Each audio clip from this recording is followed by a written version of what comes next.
Hi fans. Artists that have sold out. Do you have any favorite artists that you got tired of because they went so commercial and you lost interest in them? I certainly did. And there's other artists that I'm going to mention that I'm not a big fan of, but I feel that they've sold out to their fans in some way. And these aren't in any particular order. Let's start with U2. I think, well, back in the 80s and 90s, U2 for me, I loved them so much that they were almost comparable to the Beatles. They were just almost perfect. Not as perfect as the Beatles, but close. But then slowly through time, I noticed they started to, want the youth market, playing towards the young kids. And especially when their song and video, Get On Your Boots, came out, I couldn't admit it at the time, but honestly, it was embarrassing. Even though the song isn't awful, just, it was a wrong move, I feel, on U2's part. And I'm sure they don't play that song in concert anymore. But even a song like Vertigo at the time, I thought it was good. Well, I thought that I loved it, but even then, back then, I just kind of liked it, and it seemed a little bit forced, and yeah. And then once they did the iTunes thing, it was like, I'm done with you guys. Even though I still love a lot of their earlier songs, I just never play them anymore. Now, I'm not a fan of this woman, but I'm sure she has a lot of fans. Taylor Swift. She started out as country, which I actually almost forgot about. Maybe country pop, but still country in the music. And then all of a sudden, she switched to pop and just forgot about the country. Although I know country and pop are kind of interchangeable these days. Now, one band some of you will say did sell out, but I have to actually disagree on this one. Genesis. And the reason I'm disagreeing is I think Phil Collins, for instance, when he did his, I know it was from a solo career, but he did a version of You Can't Hurry Love. It's because he loves that kind of music and he wanted to do a remake of it.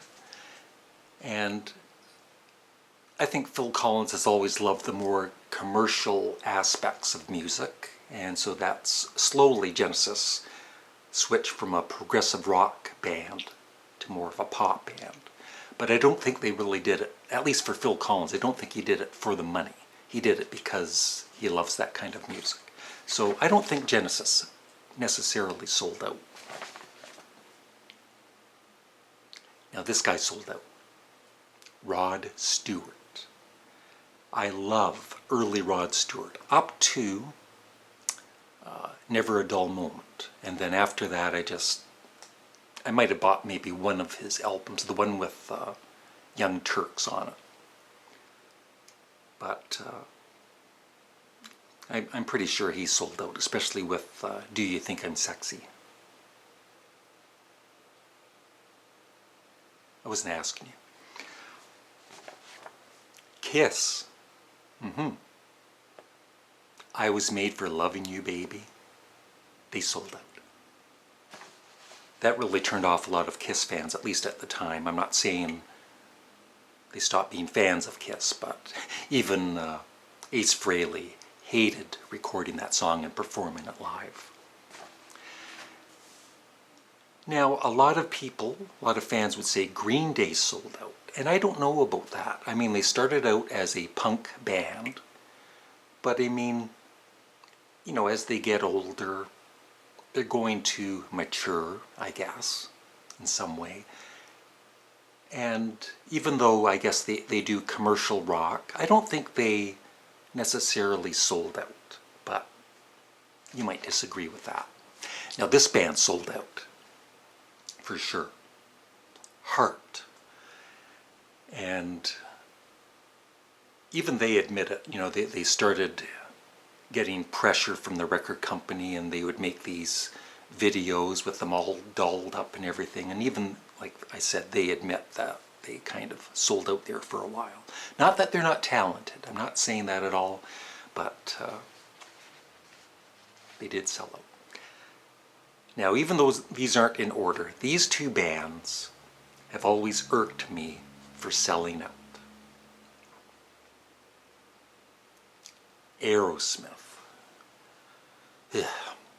Early Aerosmith was so damn good. My favorite album of theirs is Toys in the Attic. But of course they started with Permanent Vacation, which I bought and liked. I bought Pump, and I believe one other album. And at the time I did like them, but over time I've realized, yeah, they were selling out. And all of these ballads, their last album, they had the country singer Carrie Underwood do a song with Steven Tyler, and like I said, they have these outside writers, and yeah. But they are a damn good band. I wish they would just make a rock album with maybe one ballad. I used to like their earlier ballads, the ones on their earlier albums. And finally, I think they were my second favorite band after the Beatles, Grand Funk Railroad. They were a great heavy rock band. But then they released We're an American Band, which was more commercial, but I did like it. It's a great album.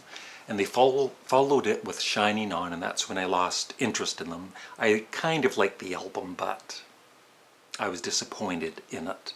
And of course they did the Loco-Motion on that album, which I do like. I love the guitar solo by Mark Farner because it sounds so, I don't know, it sounds a bit out of place in the track. But after that, Some Kind of Wonderful and all of these other pop songs, and they just lost all my interest after We're an American Band. And I want to read you about what this one person said about Aerosmith. I forget where I got this from, but I Googled it. It's tough to imagine in this I don't want to miss a thing world we live in, but Aerosmith used to really kick ass.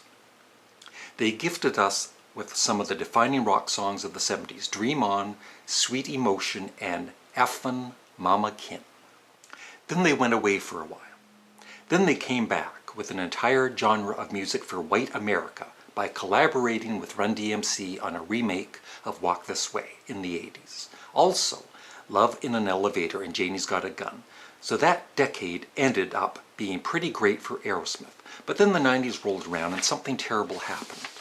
All of a sudden Aerosmith wasn't a hard rock band anymore. Hell, they were barely a rock band at all. 1989's Pump may have been a warning shot about the band's impending turn towards the softer side of rock. But it was 1993's Get a Grip that established Aerosmith as a band that had somehow gone straight and gone insane at the same time. Deciding to release the same song with different lyrics over and over again. Crying is amazing, is deuces are wild, is crazy. But the final nail in the coffin was the smelly meteor that crashed into mainstream radio stations in 1998 thanks to a Ben Affleck movie about drilling for oil in space. I Don't Want to Miss a Thing is as sure a sign of selling out as throwing your hands up in the air and proclaiming, "Don't worry, we won't hurt you, we're just here for your money." So that's it. I would love your thoughts in the comments section below. Thanks for watching. Have a great day.